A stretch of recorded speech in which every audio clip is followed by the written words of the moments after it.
Nah, di episode kedua seri Study with Monica ini kita akan membahas mengenai derivatif. Yes! Pertama, kita akan membahas mengenai pengertian derivatif. Derivatif itu apa sih? Derivatif sendiri merupakan kontrak finansial antara dua atau lebih pihak-pihak guna memenuhi janji untuk membeli atau menjual aset komoditis yang dijadikan sebagai objek yang diperdagangkan pada waktu dan harga yang merupakan kesepakatan bersama antara pihak penjual dan pihak pembeli. Nah, selain itu, derivatif juga merupakan kontrak atau perjanjian nilai atau peluang yang keuntungannya terkait dengan kinerja aset lain. Aset lain ini disebut juga sebagai underlying asset. Nah, setelah mengetahui pengertian mengenai derivatif, kita akan membahas mengenai fungsi dan manfaat derivatif. Manfaat dan fungsi derivatif sendiri itu ada tiga. Yang pertama adalah hedging atau lindung nilai. Apa sih yang dimaksud hedging? Itu merupakan lindung nilai terhadap fluktuasi harga atau perubahan mengenai kondisi pasar. Lalu ada yang kedua, ada spekulasi, yaitu derivatif sendiri bisa digunakan oleh para spekulator yang mencari peluang untuk mendapatkan keuntungan dari perubahan harga aset dasar. Lalu yang ketiga ada arbitrase.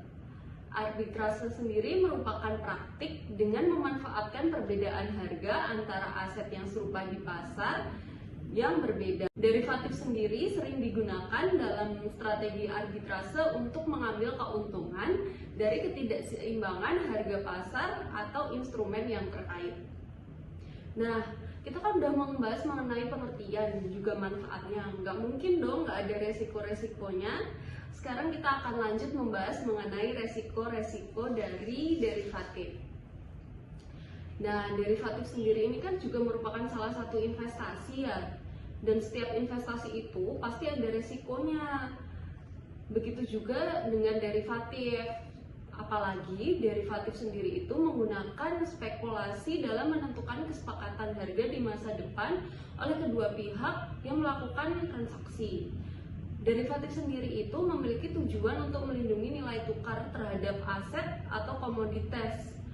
Dan dalam prosesnya itu, investasi instrumen derivatif dapat dikategorikan sebagai cukup rumit ya, dalam proses yang cukup rumit dan memiliki waktu yang lama, meskipun keuntungan yang didapatkan itu juga cukup besar.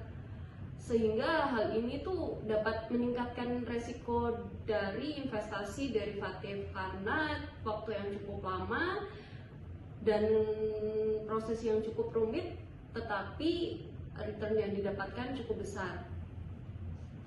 Resiko yang cukup besar dari transaksi investasi derivatif ini sebagian besar diperoleh dari proses yang menggunakan spekulasi, yang mana kita itu memperkirakan kenaikan atau penurunan harga yang tinggi yang belum tentu terjadi di masa depan atau jangka waktu yang telah disepakati, sehingga transaksi derivatif itu memiliki resiko yang bahkan kadang lebih tinggi dari instrumen saham.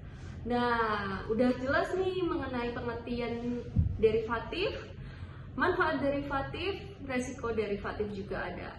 Nah, kita akan bertemu lagi di episode ketiga seri Study with Monica minggu depan, dan kita akan membahas mengenai mata kuliah manajemen keuangan lanjutan. Kita akan membahas mengenai materi-materi yang mungkin lebih seru.